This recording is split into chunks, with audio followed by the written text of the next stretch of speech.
dudas les pongo en el original.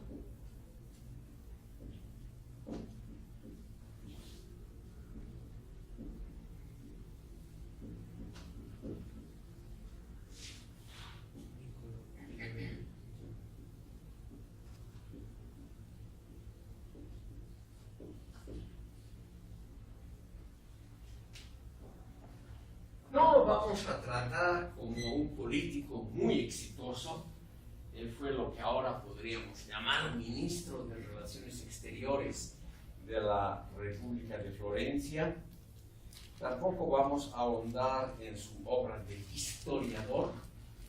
Él es el que ha escrito podríamos decir, la historia más o menos definitiva de Florencia desde tiempos romanos, sino que vamos a ver el contenido filosófico que está inmerso en su obra El Príncipe, que él la escribió hacia 1513 y la publicó, fue publicada después de la muerte de él alrededor de 1532. Esta obra yo aconsejo leer a ustedes porque la obra no tiene más de 100 páginas. Para un libro de filosofía es muy breve y además es de una lectura extraordinariamente fácil. Es muy diferente a leer Kant o Hegel u otros clásicos. Maquiavelo, además, estimado público, no dirigió su obra a intelectuales, sino a estadistas. Él quería ganar el favor de los príncipes. Como él había sido destituido de su cargo de ministro de Relaciones Exteriores y el hombre fuerte del gobierno republicano de Florencia, y como todo político, en eso ustedes van a comprender muy fácilmente, no se resignaba a estar lejos de las mieles del poder y del dinero. Entonces él escribió El Príncipe para congraciarse con los gobernantes, mostrándoles que él era un técnico del poder, un técnico no ideológico, o sea, no estaba en contra ni a favor de ningún gobernante, sino lo que podríamos llamar un especialista para conservarse en el poder. En su época, estimado público, nadie le hizo caso, lamentablemente, y murió en la más total oscuridad, lo que pasa muy a menudo con pensadores. El Príncipe nos da una idea fundamental y extremadamente moderna. El ámbito de la política es un ámbito autónomo, con valores de orientación propios que no están derivados ni de la religión, ni de la ética o la moral, ni de ninguna otra base del conocimiento humano. O sea, la política se dota a sí misma de valores de orientación. Y él dice, y esta es la originalidad que él vio a comienzos del siglo XVI, o sea, estimado público, de esto hace más de 400 años, él notó, estimado público, que la diferenciación de las áreas del conocimiento y de las actividades humanas, o sea, en esos dos campos, el conocimiento y la actividad, se habían vuelto relativamente autónomas debido a la complejidad de la vida moderna. Entonces, la complejidad trae consigo, estimado público, el que las diferentes actividades humanas no puedan ser reducidas a la filosofía. O sea, la política por un lado, la medicina, etc. por otro, según Maquiavelo, pueden y deben renunciar a seguir principios universales, principios generales como los aristotélicos. Él es el primero en que hace la clarísima separación entre ética y política. Aristóteles y Santo Tomás de Aquino creyeron siempre, como posiblemente yo, que la política debía ser la continuación de la ética. En cambio, Maquiavelo dice, ética y política no tienen nada que ver. No es que están en contra, sino que simplemente son campos autónomos. La causa, profesor, entonces, de esta distinción entre la política, la moral y la religión es la complejidad del mundo moderno. Es decir, aceptaba que en la antigüedad o en la Edad Media podían estar ligadas Sí. a la moral y la política. Exacto, porque eran más simples. Okay. ¿Y a qué se refiere con esta complejidad? Mayor movimiento económico. Sí, todo junto. La palabra aquí, complejidad, como también la ha usado Max Weber, no tiene que ver con complejo en el sentido popular del término. Nosotros decimos en el habla popular, ese hombre tiene un complejo de inferioridad o de superioridad, ¿no? Es decir, tiene una especie de tendencia general unilateral en su pensamiento. Ese es el concepto normal de complejidad, pero en el latín clásico complejo tiene que ver con complicación, simplemente es lo contrario a lo fácil, simple, fácilmente comprensible. Maquiavelo se da cuenta que el mundo, ya es de fines del siglo XV, comienzos del XVI, que el mundo tiene, por ejemplo, una vida urbana que va aumentando muy rápidamente. Él se da cuenta, eso puede leerse en su Historia de Florencia, que un número cada vez menor de campesinos puede alimentar a un número cada vez mayor de ciudadanos, porque la producción campesina se vuelve no mecanizada, pero se vuelve simplemente más racional. Se usan más abonos, se mejoran los sistemas de riego, etc. O sea, menos trabajadores rurales pueden producir más o menos la misma cantidad. Y eso significa un aumento de complejidad porque quedan manos libres laborales en el campo que emigran a las ciudades y se dedican a otras cosas. Se dedican, por ejemplo, a profesiones muy nuevas y muy rentables. Por ejemplo, ser imprenteros, impresores, ocupación que no existía antes de 1460. Y no hay duda, estimado público, que a los impresores les va muy bien financieramente. Son como los propagandistas, son, estimado público, como los medios modernos de comunicación. Ellos tienen un impacto grande en la opinión pública. Entonces se vuelven gente muy importante. Y además cada vez hay mayor número de gente que sabe leer, que son obviamente potenciales clientes para la compra de libros, folletos y demás. Y una parte importante de esa población que sabe leer son las mujeres. Sí, hay muchos estudios sobre eso a partir del siglo XVI, sobre todo en las capas medias. Las mujeres tienen dos cualidades no nuevas, pero pueden disponer más de ellas. Tienen más tiempo, tienen menos hijos que atender. Y al mismo tiempo, por suerte para nosotros los varones, tienen maridos que no son tan controladores como en siglos y milenios anteriores, que les dejan un pequeño margen para su distracción dentro de la casa, sin pecar, obviamente. Entonces, hay un público mucho más crecido para libros, porque antes los libros en la Edad Media eran carísimos y muy escasos. Quiero darles un dato porque esto aclara mucho sobre el mundo moderno. Un libro en la Edad Media era una cosa muy cara porque normalmente un libro de 250 páginas requería el esfuerzo de un trabajador altamente especializado, un escriba, un monje o algo así, mínimo durante 6 meses. Mínimo durante 6 meses. En cambio, se podía imprimir ya la prensa de Gutenberg, la primera del mundo, podía imprimir un libro en 2 días. Entonces, como ven ustedes, pues una diferencia simplemente abismal, abismal. Además, la letra impresa, ustedes han debido hacer esa experiencia ya pequeños.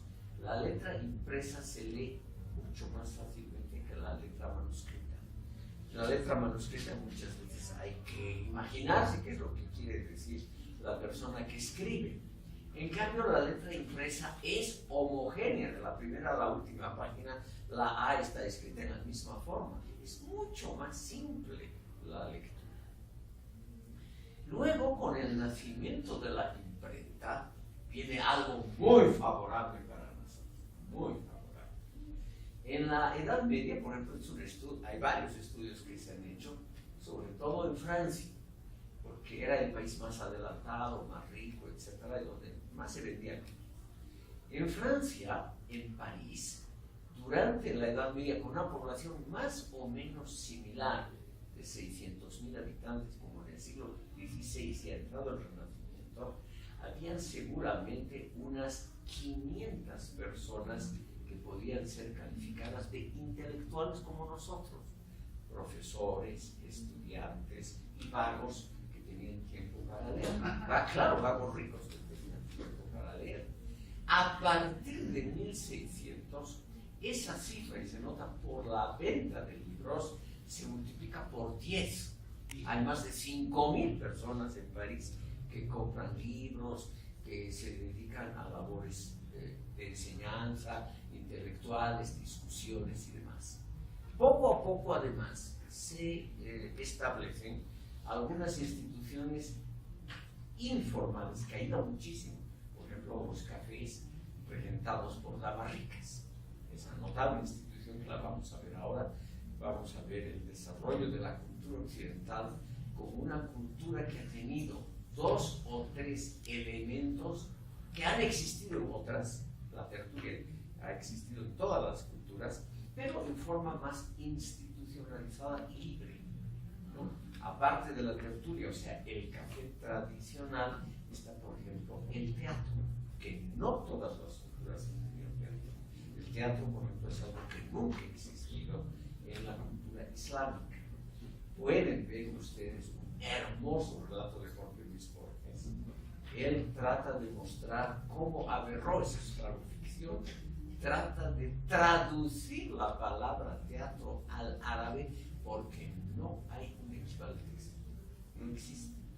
Entonces Averroes se pone, como buen pensador, a pensar en muchas alternativas para denotar qué es un teatro.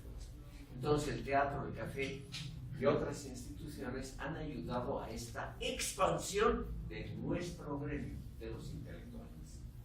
El otro fenómeno que también tiene una enorme importancia numérica es que a partir del siglo XVI la mayoría de profesores, intelectuales, lectores dejan de ser monjes, sacerdotes o miembros de la iglesia.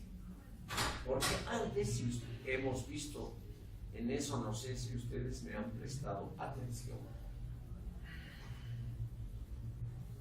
he tratado de mostrar a ustedes que la inmensa mayoría de los grandes intelectuales de la Edad Media han sido todos sacerdotes. San Anselmo, Santo Tomás de Aquino, San Agustín, todos ellos, hasta Nicolás de Cusa, todos ellos, estimado público, eran miembros del orden clerical. En cambio, aquí nacen un montón de intelectuales que no tienen nada que ver con la iglesia, como Maquiavelo, como uno de los ejemplos más brillantes. Sigamos con Maquiavelo. Entonces, él descubre esa complejidad de ese mundo que está naciendo. Él se da cuenta que hay muchas más profesiones, ocupaciones, productos que antes. Las manufacturas poco a poco producen, estimado público, muchas cosas que no son tal vez necesarias, absolutamente indispensables para vivir, pero que son agradables. Entre ellas las obras obras de arte.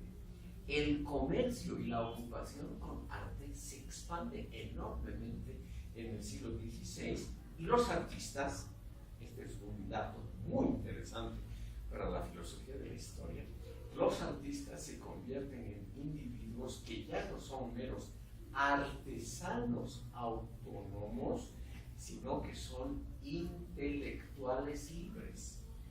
Los tres más grandes del Renacimiento italiano, Leonardo da Vinci, Rafael Sanzio y Michelangelo Buonarroti, han luchado toda su vida también para que les venga un reconocimiento social. Ya no querían ser artesanos adscritos a gremios que les fijaban cuántas horas que iban a ganar, cómo iba a ser el contrato con el patrón, todo eso, sino que querían ser reconocidos como intelectuales libres que podían negociar condiciones con el comitente con el que ordena la obra en forma totalmente libre. Entonces, lo que ve Maquiavelo es, estimado público, que ese gremio de los grandes artistas, escultores, arquitectos y pintores alcanza un prestigio social enorme en estas primeras décadas del siglo XVI, cuando él y al mismo tiempo él nota que esos grandes artistas ganan muchísimo más que los artesanos normales. Los dos que he mencionado al último, sobre todo, Miguel Ángel y Rafael, mueren, estimado público, como hombres muy ricos, o sea, mueren con buenas fortunas. Y lo mismo puede decirse de muchos otros pintores, escultores, arquitectos en otros países. Es decir, hay claramente una reconversión de la estructura social. La estructura social se convierte en mucho más compleja que antes y al mismo tiempo no solamente compleja por la cantidad de profesiones y posibilidades de vida, sino en mucho más numerosa. Medidas de higiene pública muy modestas, como por ejemplo el alcantarillado que empieza a construirse en ciudades, hace que la tasa de muertes se reduzca notablemente, que la gente viva mejor y más que en siglos posteriores. Es decir, en todo sentido hay lo que podríamos llamar una ganancia en complejidad y también al mismo tiempo una ganancia muy notable en cantidad de gente. Cuando hay cantidad de gente, hay pues simplemente más profesiones. La gente es, nosotros los seres humanos, para sobrevivir, inventamos posibilidades de ocupación que nos dé algún dinerito. Y el Renacimiento, estimado público, es una expansión muy notable de estas ocupaciones intelectuales. Y los intelectuales no, como hoy, por suerte, para nosotros, no podemos ser adscritos fácilmente, no digo que no en absoluto, sino que no podemos ser adscritos fácilmente a una determinada clase social. O sea, nosotros somos relativamente libres de elegir nuestra clase social, con quien iniciamos la formación de un amor o de una familia. En fin, tenemos mucha libertad que ya Maquiavelo la notó a comienzos del siglo XVI. Quiero mencionar lo siguiente, que es la pregunta de usted. Él nota que la religión sigue siendo importante, pero él dice los valores religiosos y las normas éticas deben circunscribirse, por ejemplo, al campo familiar. Ahí él aboga, Maquiavelo, claramente por la preservación de valores como la fidelidad entre cónyuges, la obediencia de los hijos, o sea, los valores tradicionales de la familia. Pero él separa esos valores tradicionales, esos valores éticos, los separa de la vida política. Ese es el gran mérito de Maquiavelo. O sea, el criterio que rige la política, estimado público, es el criterio de la eficiencia técnica. El libro mismo, El Príncipe, es un libro, como lo dice en el primer capítulo, un libro que nos enseña a conquistar, consolidar y expandir el poder político. No nos enseña para nada si ese poder político es de izquierda, derecha, si tiene programas progresistas, utópicos o conservadores tradicionalistas. Eso no le importa. A él lo que le importa es solamente lo que se podría llamar la eficiencia técnica de cómo conquistar y consolidar el poder. Y si esto es así, es decir, si la consolidación del poder es lo que debe hacer un buen intelectual, entonces naturalmente los principios morales quedan en un segundo plano. Y es por ello que se ha dicho, Maquiavelo mismo no tiene la frase en su libro, el fin justifica los medios, no tiene la frase, pero obviamente no hay duda de que el tenor general del pequeño libro es ese. El fin justifica los medios significa una meta que yo me he fijado puede y debe ser alcanzada independientemente de la moral, de las cuestiones éticas, de la consideración hacia el prójimo, etcétera, etcétera. Como hoy en día los chicos están muy ocupados, es un mundo complejo, tienen muchas ocupaciones, por ejemplo, de aquí van a ir seguramente a tomar café, una tertulia, de ahí van a ir a comer algo, de ahí a la discoteca, y recién en la noche van a leer algo. Me imagino, pudiendo equivocarme fácilmente, ustedes tienen poco tiempo disponible. El libro El Príncipe es muy breve, son solamente 100 páginas, pero yo les aconsejo el famoso capítulo 18, que además es muy cortito. Ese capítulo 18 es el que resume todo el libro y donde se ve claramente que Maquiavelo dice que en política no hay bueno o malo en sentido moral, no hay lo bueno o lo malo, sino solamente lo adecuado, lo eficaz, o lo inadecuado, lo ineficaz, con respecto a la toma y a la consolidación del poder. O sea, la pregunta sobre la bondad de un régimen, según Maquiavelo, en el campo político, debe ser desplazada por la pregunta si ese régimen es capaz de mantenerse, de consolidar y de expandir su poder político. Entonces, el mérito enorme de Maquiavelo, estimado público, es haber fijado por escrito en una obra corta y valiente lo que muchos pensaban, porque muchos han actuado así. El fin justifica los medios, es seguramente desde la más remota altura, mucho antes que se invente la escritura, seguramente nuestros antepasados en las cavernas actuaban bajo ese principio. El fin justifica los medios.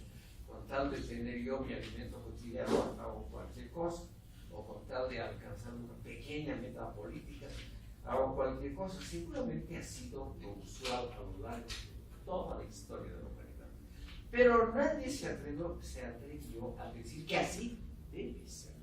Era una cosa tolerada y practicada, pero nunca elevada a la categoría de un principio teórico que puede ser defendido intelectualmente. Entonces, el mérito de Maquiavelo, estimado público, no es haber inventado algo nuevo, sino haber tenido la valentía, el primero en la historia de la humanidad, de haberlo puesto por escrito. El fin político justifica cualquier medio. Y justificar significa legitimar cualquier acción inmoral, antiética, con tal de alcanzar la meta. En ese capítulo 18, por ejemplo, Maquiavelo explica por qué el príncipe no tiene que cumplir su palabra. ¿Por qué el príncipe en algún momento puede ordenar la matanza del enemigo? ¿Por qué el príncipe, o sea, el gobernante en general, puede aprovecharse, por ejemplo, de los bienes de otro, con muy buenos consejos. Uno les voy a repetir a ustedes, porque él se da cuenta, estimado público, que así ha sido siempre a lo largo de la historia de la humanidad, y no hay que ocultarlo. Entonces, él lo que hace, en el fondo, es una operación muy simple. Lo que era la praxis cotidiana, la vuelve un elemento de teoría respetable, la vuelve un elemento de intelectualidad digno de ser discutido al mejor. Obviamente lo que está detrás de esto es una antropología pesimista. Y esto, estimado público, es lo usual en Maquiavelo, en Hobbes, en muchos pensadores desde entonces. Ya no se cree que el hombre sea un ser bueno por naturaleza, que solamente la sociedad lo corrompe o algo así, sino que el hombre en sí mismo, el ser humano en sí mismo, tiene elementos de maldad. Esto ruego a ustedes considerar, porque pueden ustedes hacer una operación simplísima y barata, verse a sí mismos. Y esta noche pueden hacer ustedes, como decía Lutero, un examen de conciencia y examinar los elementos de maldad que posiblemente, reitero y subrayo, posiblemente esté ese elemento anidado en el fondo del corazón de ustedes.